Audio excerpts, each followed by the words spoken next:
The seeds of the Romanov family's tragic fate can be traced back to the early years of Nicholas II's reign. Being the eldest son and designated heir of Emperor Alexander III, Nicholas inherited a Russia that was already grappling with political unrest. However, his father failed to adequately prepare him to navigate the turbulent waters of ruling such a vast and diverse empire. Fabergé's famous creations of the imperial eggs are inextricably linked to the glory and tragic fate of the last Romanov family. They were the ultimate achievement that brought the renowned Russian jewelry house to its highest and were the last commissions of objet d'art, an achievement that symbolized the height of Russian culture. Hi, my name is Abigail. Hello, my name is Ethan. Today we will discuss the rise and fall of the Romanov family. Emperor Alexander III was a staunch autocrat who believed in the absolute power of the Tsar. He imposed strict measures that suppressed the rights and freedoms of the Russian people, including forbidding the use of non-Russian languages within the empire, even in regions like Poland, and imposing strict censorship on the press. These policies undermined the political institutions and stifled the voice of dissent within the country.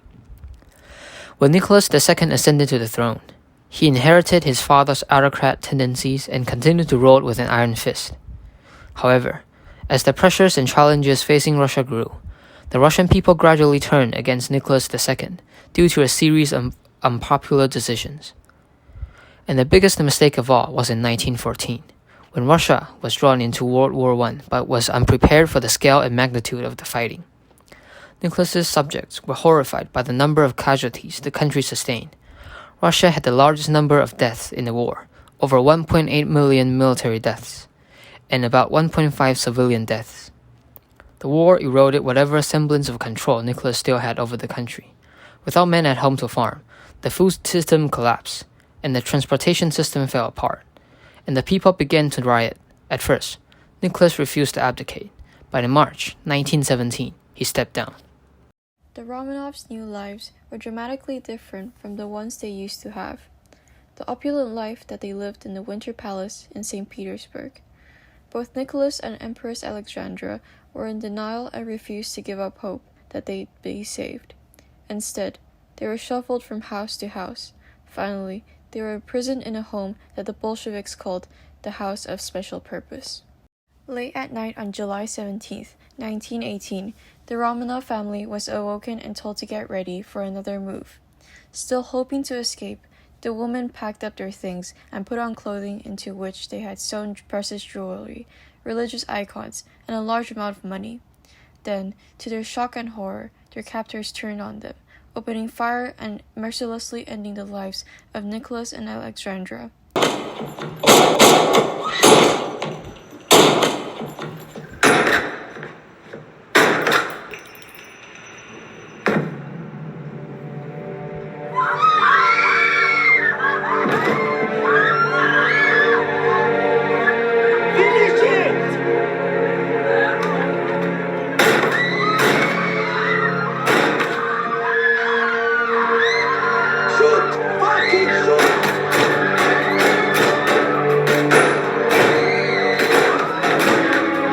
The surviving children were forced to witness the brutal execution of their own parents. With each gunshot, each piercing thrust of bayonets, and each cruel strike from heels and fists, the cries of the helpless children intertwined with the macabre symphony of their untimely demise. All 7 of the Romanovs, and the last gasp of the Russian monarchy, died at the hands of their captors. In 1918, after the death of the Romanovs, the House of Fabergé was nationalized and ransacked by the Bolsheviks.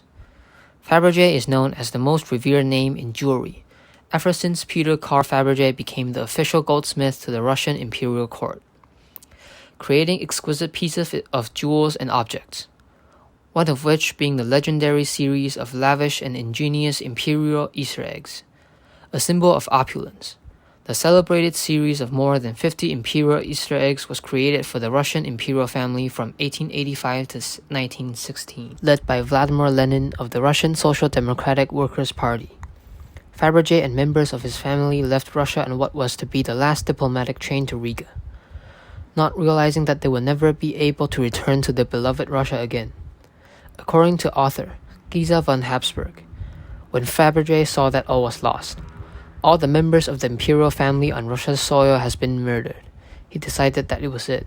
His whole world had collapsed, and he fled to Switzerland, where he died in 1920.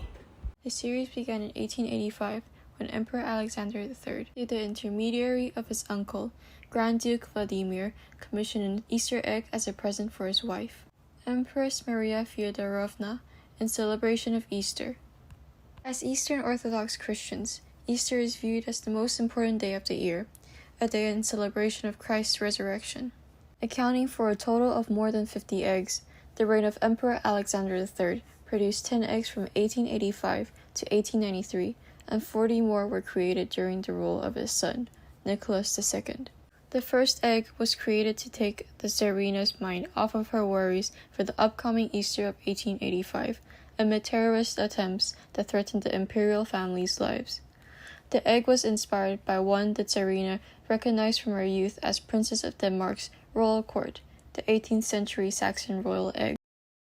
Fabergé initially planned for the egg to hold a diamond ring, following specific instructions of the emperor. However, the finished version included a gold hen set with ruby eyes.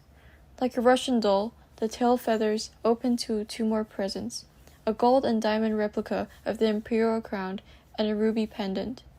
The egg was crafted to resemble a real egg, each half made of gold and completely coated with opaque white enamel jointed by a thin band of gold, holding the two halves of the shell together. The first hen egg, otherwise known as the jeweled hen egg, made the Tsarina so delighted that Emperor Alexander III placed an order for Fabergé to create a new egg every Easter from then on, requiring every egg to have a completely unique design, and for it to contain some kind of surprise in it, such as the ruby pendant found within the first hen egg. Fabergé was also granted the permission to bear the title supplier to the imperial court, with the right to bear the state coat of arms in his shop sign. Over the course of the next 2 decades, 10 eggs were produced for the imperial family under Alexander III's reign, with each design becoming more elaborate, sparking a tradition Nicholas II will continue to carry on every Easter. Fabergé was given the opportunity to develop, year after year, in a kind of crescendo between 1885 and 1916, his concept of the most luxurious and ingenious object that a Tsar could give to his spouse for Easter. We know that is one of the very rare cases where the Tsar wanted to have a say in the matter of what the surprise would be, Dr. von Habsburg explains.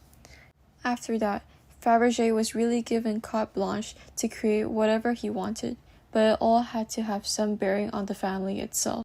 The coronation egg of 1897, for instance, commemorated Alexandra's imperial coronation, is perceived as one of the most iconic Fabergé eggs of all time.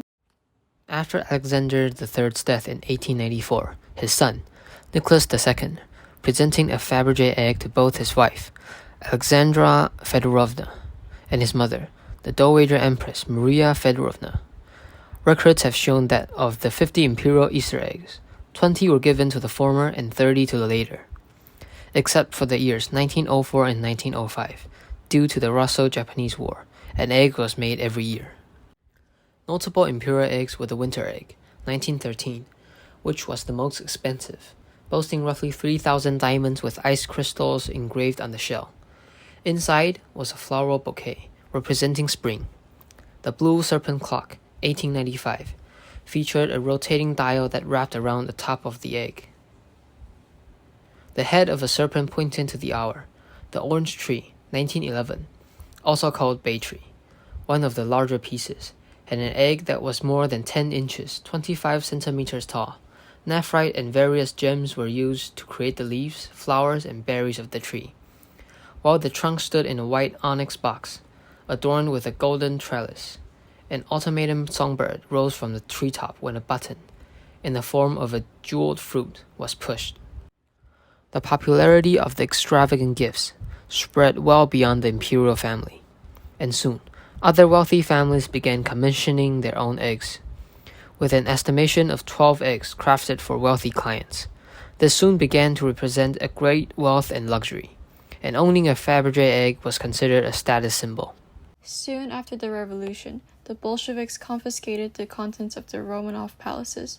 Masses of gold, silver, jewels, and icons were inventoried, packed in crates and taken to the Kremlin armory, as Lenin wanted to preserve Russia's cultural heritage in spite of political rivalries.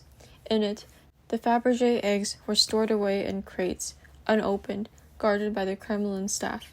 Several eggs disappeared during the looting and pillaging of the Romanov palaces when the imperial family collapsed. All the other jewelry and the eggs were sent, by the order of Lenin, to Moscow and stayed there, von Habsburg notes. They were lost in some dark passage in the Kremlin armory storerooms. Nobody knew where they were. The only egg not found at the time was the Order of St. George egg, which the Dowager Empress had managed to save along with multiple other valuables belonging to the imperial family when she was evacuated from Yalta to England aboard the British battleship Marlborough. Of the 50 imperial eggs, only 43 are known to have survived. 5 are believed to have been destroyed, while the whereabouts of the remaining 2 are unknown. The Bolsheviks soon seized Russia. Lenin's vision materialized in October 1917, when his Bolshevik party, now backed by more than 200,000 soldiers and workers, seized control of the Russian government. Thus began the emergence of Communist Russia and the birth of the Soviet Union. Stalin began trading the Russia imperial legacy for desperately needed Western currency to support his new regime. The treasures were rediscovered somewhere around 1927.